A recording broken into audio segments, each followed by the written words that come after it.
warahmatullahi wabarakatuh.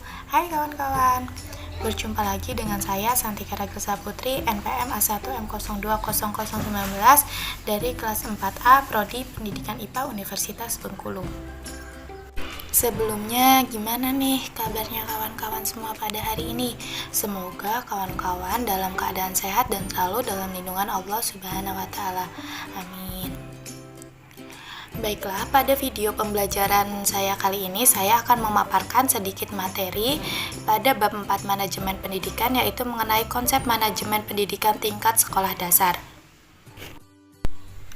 Pada mata kuliah pengelolaan pendidikan ini diampu langsung oleh Bapak Dr. Muhammad Kristiawan, MPD.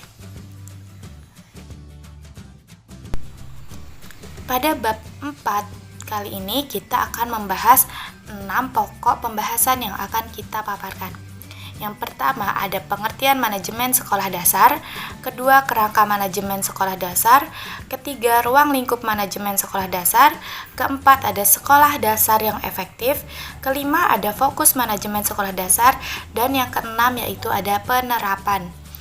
Sebelumnya kita akan membahas satu persatu. Oke kawan-kawan, kita bahas pokok pembahasan yang pertama, yaitu ada pengertian manajemen sekolah dasar. Sekolah dasar adalah sebuah organisasi sosial yang mempunyai tujuan yang telah ditetapkan. Tujuan utama sekolah dasar yaitu memberikan pendidikan yang berkualitas kepada peserta didik di sekolah dasar.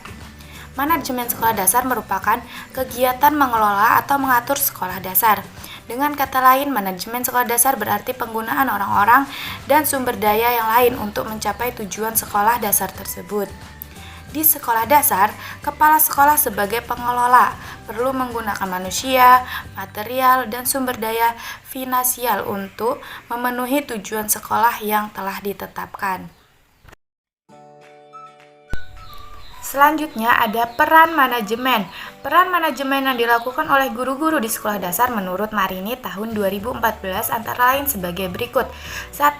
Bekerja sama dengan kepala sekolah dan guru-guru yang lain dalam persiapan dan pengembangan pengajaran, bahan ajar, program, metode, dan penilaian. Yang kedua ada berpartisipasi dalam pertemuan yang berhubungan dengan kurikulum sekolah atau administrasi serta organisasi sekolah. Yang ketiga ada berkontribusi pada seleksi pengembangan profesional dari guru yang lain. Yang keempat ada mengkoordinasi atau mengelola pekerjaan guru-guru lain. Yang kelima ada melakukan pengelolaan kegiatan yang berhubungan dengan kurikulum dan berpartisipasi pada bagian yang dibutuhkan dalam review dan pengembangan fungsi sekolah.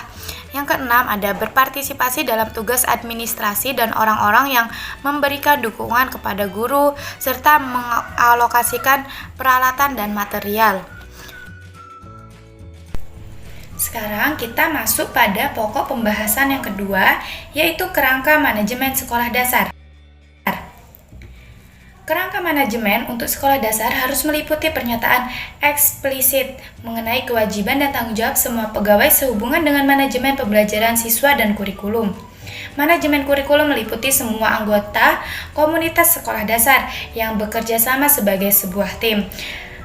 Pekerjaan dalam sebuah tim di sekolah dasar merupakan hal yang sangat penting, terutama antara pemerintah dan pegawai sekolah dasar, serta pegawai dan orang tua. Selanjutnya, di sini ada kerangka manajemen sekolah dasar. Yang pertama itu ada jadwal dan prosedur untuk perencanaan anggaran tahunan sekolah. Kedua, ada peran kepala sekolah di dalam penyusun anggaran tahunan. Yang ketiga, ada laporan yang diinginkan pemerintah dari kepala sekolah mengenai kinerja sekolah secara umum untuk pengeluaran anggaran. Yang keempat ada wewenang yang didelegasikan kepala sekolah. Yang kelima ada pengaturan untuk melakukan otoritas pembayaran. Keenam ada menyetujui prosedur untuk mengisi kekosongan pegawai. Dan yang ketujuh ada pengaturan manajemen pada saat ketidakhadiran kepala sekolah.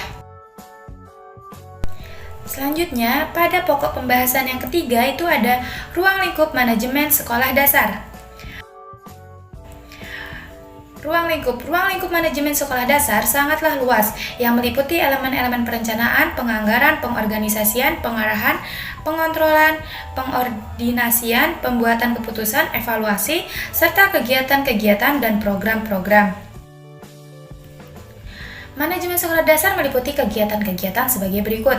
Yang pertama ada perencanaan semua kegiatan dan program sekolah dasar pada awalnya, yaitu pengakuan pekerjaan akademik, kegiatan kokurikuler, ujian, promosi siswa ke kelas yang lebih tinggi, pertemuan pegawai, asosiasi guru dan orang tua. Yang kedua, ada distribusi kegiatan akademik dan non-akademik di antara anggota pegawai sesuai dengan minat, kemampuan, dan pengalaman. Yang ketiga, ada anggaran tahunan yang menunjukkan penerimaan dan pengeluaran. Yang keempat, ada persiapan jadwal kegiatan. Yang kelima, ada penyediaan pegawai. Keenam, penyediaan peralatan dan furnitur termasuk pembelian, pemeliharaan, dan perbaikan. Yang ketujuh ada penyediaan buku untuk perpustakaan sekolah termasuk pembelian dan pemeliharaan. Yang kedelapan ada organisasi kegiatan kokurikuler.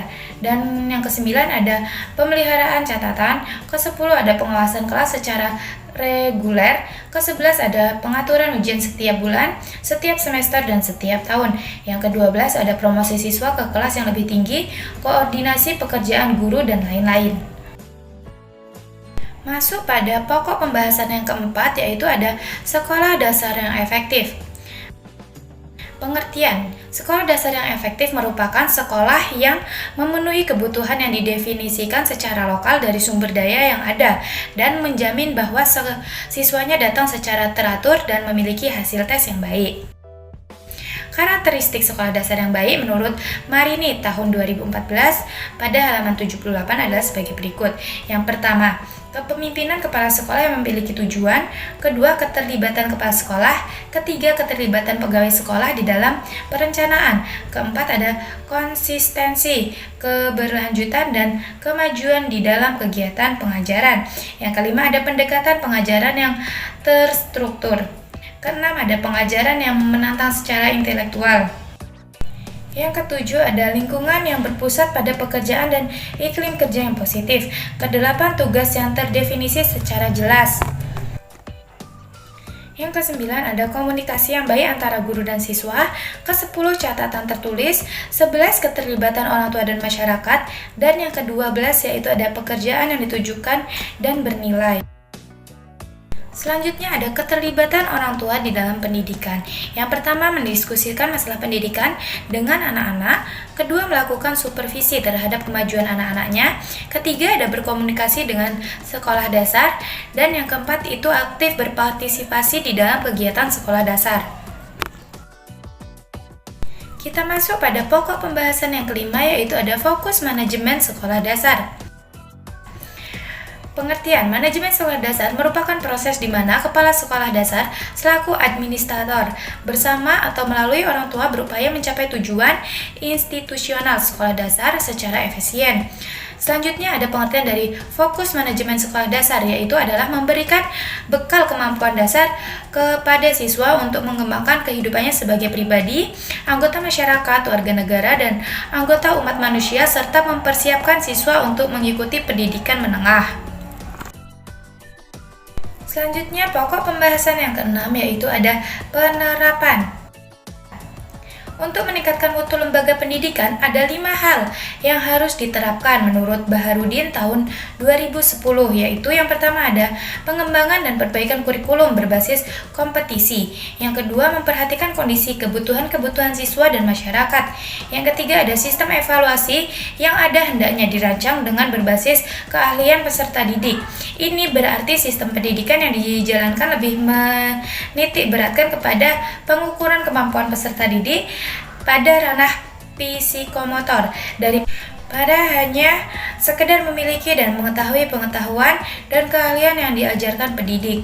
Yang keempat, ada perbaikan sarana dan prasarana pendidikan, pengembangan dan ketersediaan bahan ajar. Yang kelima, ada menambah intensitas pelaksanaan pelatihan atau training bagi pendidik dan tenaga kependidikan. Baiklah, itulah tadi sedikit pemaparan mengenai materi konsep manajemen pendidikan tingkat sekolah dasar. Kurang dan lebihnya saya mohon maaf. Saya akhiri, wassalamualaikum warahmatullahi wabarakatuh.